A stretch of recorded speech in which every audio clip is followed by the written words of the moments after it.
warahmatullahi wabarakatuh. Alhamdulillah, alhamdulillahilladzi qad jama'ana wa wajaha bihadihi sa'a. Asyhadu an la ilaha illallah wahdahu la syarikalah wa asyhadu anna Muhammadan abduhu wa rasuluh. Allahumma shalli wa sallim ala sayyidina Muhammad ibn Abdillah wa alihi wa sahbihi wa mawalah amma ba'da. Qala ta'ala fi kitabihil karim wa huwa asdaqul qailin. A'udzu billahi minasyaitonir rajim. Bismillahirrahmanirrahim. Wa ta'awanu 'alal birri wat taqwa wa la ta'awanu 'alal ismi wal 'udwan.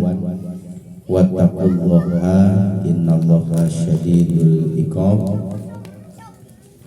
Wa qala Nabi sallallahu alaihi wasallam, innallaha fi aunil abdi madamal abdu fi auni akhihi. Sadaqallahul azim wa sadaqa rasulul karim wa nahnu ala dzalika minasy syahidin wa syakirin walhamdulillahi rabbil alamin.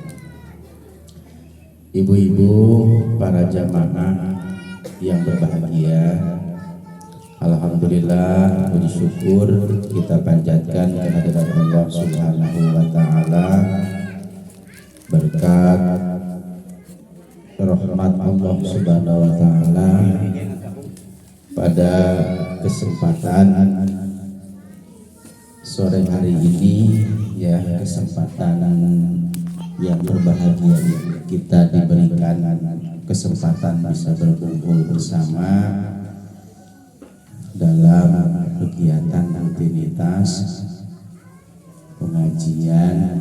Mudah-mudahan kita semua selalu mendapatkan pertolongan Allah Subhanahu wa taala. Amin ya Allah ya rabbal alamin. Rahmat salam Allah semoga selalu tercurah limpah keharibaan baginda alam habibana wa nabiyana Kanjeng Nabi besar Nabi Muhammad sallallahu alaihi wasallam. Ibu-ibu jamaah rahimakumullah, di dalam berkeluarga ini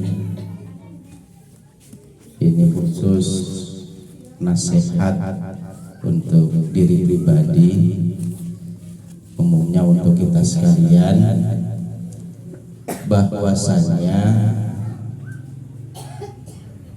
saling tolong menolong dalam kebaikan dan tolong menolong dalam ketakwaan. Ini sangat dianjurkan sekali sebelum meluas ke masyarakat. Tentunya harus diawali di ruang lingkup keluarga,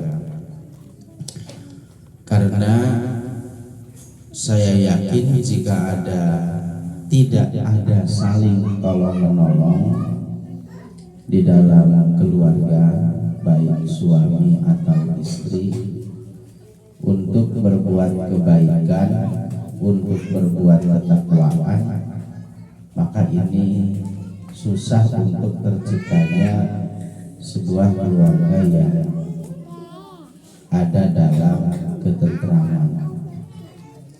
Mungkin ketentramannya hanya sebatas di luar saja, akan tetapi di hati tidak ada. Mengapa para jamaah sekalian?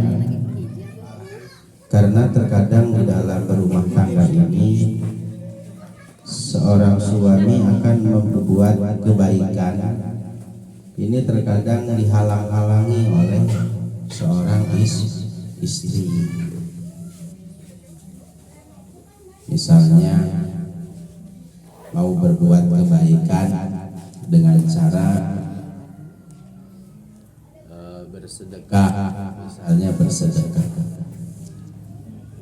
karena jiwa istrinya ini tidak mendukung, akhirnya niatannya tidak laksanakan. Tentunya ini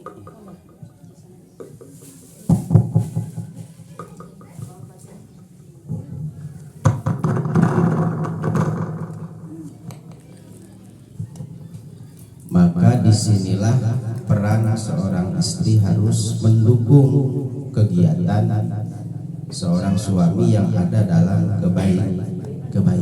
Ini ibu sekalian.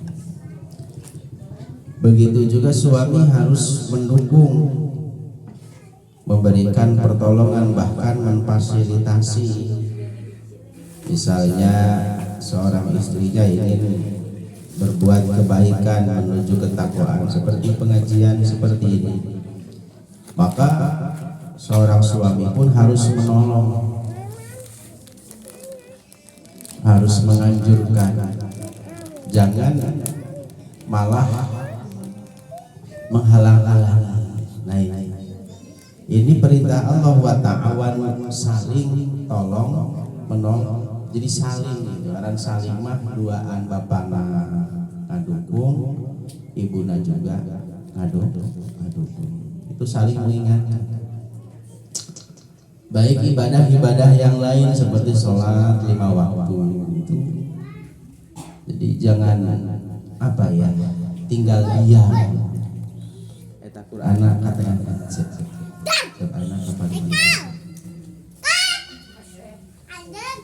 jadi jadi harus saling mengingatkan, wa ta'awanu 'alal birri wa taqwa. Jadi harus harus saling lah gitu. Kemudian wala ta'awanu 'alal ismi wal 'udwan. Wala ta'awanu, dan janganlah kalian semua ini saling tolong menolong, alal ismi, terkait berbuat dosa. Jadi tolong menolong malah berbuat dosa. Ini kebalikan dari tolong menolong berbuat kebaikan gitu. Jadi tolong menolong dosa malah semangat, sementara tolong menolong kebaikan malah tidak semangat. Mana contoh tolong menolong dalam ismi, dalam berbuat dosa? Ya tentunya ketika seorang istri akan melakukan sesuatu yang dilarang malah didukung. Seorang suami akan melakukan keburukan didukung, gitu ya. Tidak dijelaskan secara rinci keburukan apa yang dia lakukan, yang jelas perilakunya menyimpang dari ajaran agama.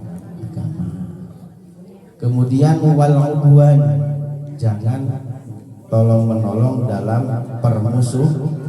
permusuhan atau perselisihan. Dalam keluarga ini biasa perbedaan pendapat tidak sesuai dengan keinginan kita, karena jangankan dalam keluarga besar dari paman, paklik, pakdi, atau misalnya dengan sesama besan atau lain, dalam satu rumah saja yang satu turunan satu darah, terkadang cara pemikirannya pun sudah beda, tidak sama. Nah inilah yang harus kita jaga bersama. Nah ini pesan Allah Subhanahu wa Ta'ala dalam berkeluarga seperti itu. Jadi tolong menolong dalam kebaikan dan ketakwaan itu sangatlah dianjurkan. Kemudian Rasul menyampaikan, innallaha bi aunil abdi madamal abdu bi auni akhi. Jadi pertolongan Allah itu akan datang kepada kita jika kita mau menolong saudara kita. Jadi pertolongan Allah itu akan diberikan akan kita dapatkan selagi kita ini mau menolong orang lain. Paham ya Bu ya? Mengapa demikian? Karena kebaikan yang kita lakukan itu akan kembali kepada diri kita. In ahsantum ahsantum li anfusikum. Jika kalian berbuat kebaikan, maka kebaikan itu akan kembali kepada kita. Artinya kita akan mendapatkan apa yang kita lakukan. Itu pasti. Dalam perjalanan misalnya kita tidak kenal dengan orang itu, tapi ketika kita ada apa-apa kesusahan, tiba-tiba datang menghampiri seperti saudara. Itu salah satu daripada bentuk pertolongan Allah yang tidak kita sadari, karena kita suka memberi pertolongan orang lain. Tapi sebaliknya, wa in asatu, jika kamu berbuat keburukan, ya, maka keburukan itulah yang akan kita dapatkan. Kalau istilah orang Sunda mah, melak cabe panena cabe, melak bonteng panena bonteng, melak hade atuh panena ge hade, melak goreng panena oge goreng. Ini para ibu sekalian, mudah-mudahan kita semua di dalam berkeluarga harus bisa punya sifat tolong menolong antara suami istri dalam berbuat kebaikan dan berusaha untuk menjadi seseorang yang bertakwa kepada Allah dan tidak tolong menolong dalam dosa dan permusuhan. Innallaha wattaqullah, dan bertakwalah kalian kepada Allah. Innallaha syadidul iqab, sesungguhnya siksaan Allah itu sangatlah dahsyat sekali. Dan mudah-mudahan kita semua terjaga dan terjauhkan dari siksanya Allah Subhanahu wa ta'ala. Amin ya Allah ya Rabbal alamin.